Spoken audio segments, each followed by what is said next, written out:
Bonjour à toutes et à tous, c'est Arca. Aujourd'hui, nous nous retrouvons dans la 121e partie du cours sur les espaces topologiques. Donc aujourd'hui, nous allons nous intéresser à la connexité, volet 3. Rentrons alors dans le vif du sujet. Donc soit EI, TI, une famille d'espaces topologiques tels que pour tout I de grand I, EI est non vide. Donc soit PI pour I appartenant à grand I appartenant au produit pour I appartenant à grand I de l'ensemble des applications du produit pour J appartenant à grand I des EJ à valeur dans EI tels que pour tout xj pour j appartenant à grand I appartenant au produit pour j appartenant à grand I des EJ, pour tout i de grand I, pi de xj pour j appartenant à grand I est égal à xi. Et donc pour zi appartenant au produit pour i appartenant à grand I des EI, soit l'ensemble des zi pour i appartenant à grand I, l'ensemble des xi pour i appartenant à grand I appartenant au produit pour i appartenant à grand I des EI, tel qu'il existe grand J inclus dans grand I, tel que cardinal de grand J appartient à n, et pour tout i de grand I appartient à grand J implique est équivalent à xi est différent de zi. Démontrons alors que pour tout zi pour i appartenant à grand I appartenant au produit pour i appartenant à grand I de EI, l'adhérence de dzi pour i appartenant à grand I est égale au produit pour i appartenant à grand I de EI. Donc, voyons l'inclusion réciproque, car l'inclusion directe est triviale. Donc, soit zi pour i appartenant à grand I appartenant au produit pour i appartenant à grand I de EI quelconque, et soit yi pour i appartenant à grand I appartenant au produit pour i appartenant à grand I de EI quelconque. Donc, soit v un voisinage de yi quelconque. Donc, il xo appartenant à t pi pour i appartenant à grand I, ei ti pour i appartenant à grand I, y tel que yi pour i appartenant à grand I appartient à O qui est inclus dans V. Et il existe ui appartenant au produit pour i appartenant à grand I des TI, tel qu'il existe grand J inclus dans grand I, tel que cardinal de grand J appartient à N, et pour tout I de grand I appartient à grand I privé de grand J est équivalent à ui est égal à EI. Et yi pour i appartenant à grand I appartient au produit pour i appartenant à grand I des EI qui est inclus dans O. Continuons la démonstration. Donc prenons xi pour i appartenant à grand I appartenant au produit pour i appartenant à grand I de EI tel que pour tout i de grand J, xi est égal à yi, et pour tout i de grand I privé de grand J, xi est égal à zi. Soit w, l'ensemble des i appartenant à grand I, tel que xi est différent de zi. Donc w inter grand I privé de grand J est vide. Donc w est inclus dans grand J. Donc cardinal de w appartient à n. Et donc xi pour i appartenant à grand I appartient à dzi pour i appartenant à grand I. Donc pour tout i de grand J, xi appartient à ui. Et pour tout i de grand I privé de grand J, xi appartient à ei qui est égal à ui. Donc xi pour i appartenant à grand I appartient au produit pour i appartenant à grand I des EI qui est inclus dans O qui est inclus dans V. Et donc xi pour i appartenant à grand I appartient à V inter dzi pour i appartenant à grand I. Donc yi pour i appartenant à grand I appartient à l'adhérence de dzi pour i appartenant à grand I car V inter dzi pour i appartenant à grand I est non vide et V est quelconque. Et donc le produit pour i appartenant à grand I de EI est inclus dans l'adhérence de dzi pour i appartenant à grand I. Et donc le produit pour i appartenant à grand I de EI est égal à l'adhérence de dzi pour i appartenant à grand I. Conclusion établie. Démontrons alors que, pour tout i de grand I, cône ronde de EI est équivalent à cône ronde du produit pour j appartenant à grand I de EJ, tpj pour j appartenant à grand I, EJ pour j appartenant à grand I, produit pour j appartenant à grand I de EJ. Donc voyons l'application directe.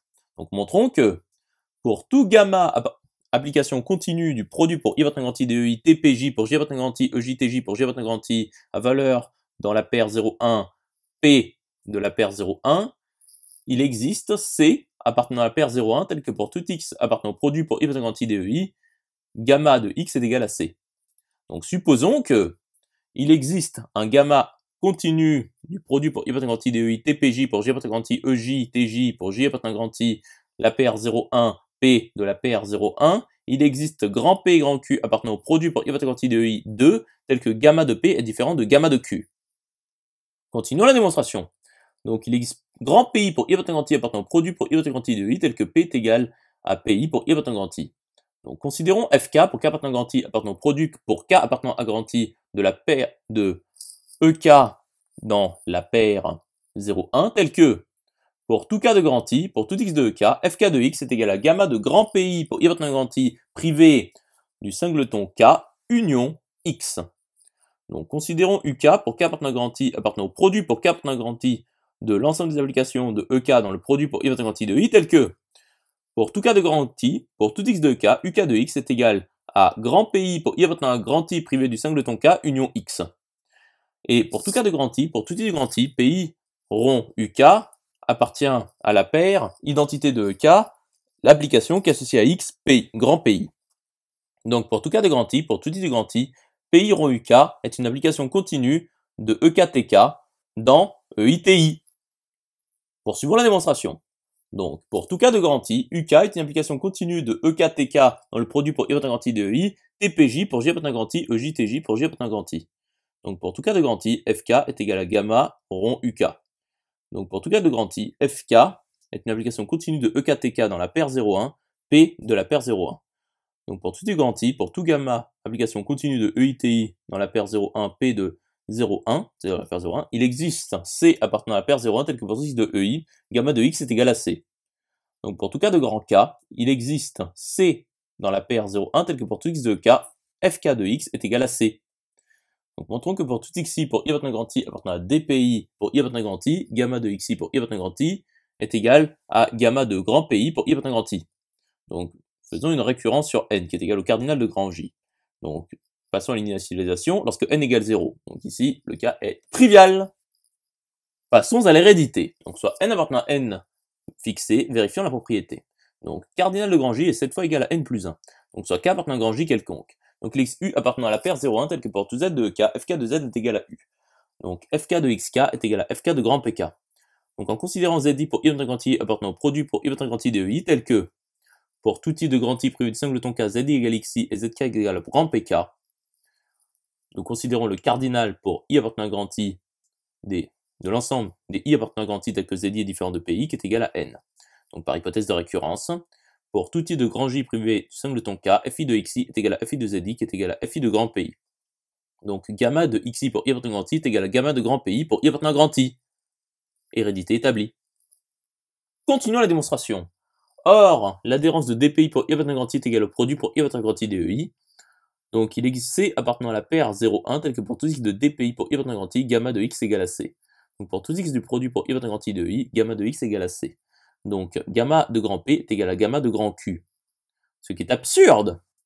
Donc pour tout gamma appartenant continu du produit pour i appartenant à grand I de i, TPJ pour j appartenant à grand I, EJTJ pour j appartenant à grand I, paire 0,1, P de la paire 0,1, il existe C appartenant à 0,1 tel que pour tout x du produit pour i appartenant à grand I de i, gamma de x est égal à C.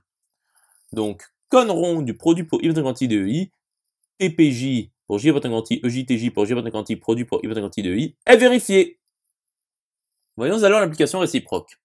Donc, cône rond du produit pour i appartenant à grand I de i, TPJ pour j appartenant à grand I, EJTJ pour j appartenant à grand I, produit pour i appartenant à grand I de ei, est vérifié.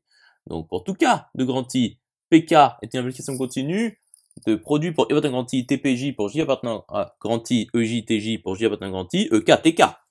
Donc pour tout cas de grand I, cône ronde de EK, TK, EK est vérifié. Conclusion établie. J'espère que cette vidéo vous aura plu et vous sera utile. Nous nous retrouvons dans la 122e partie.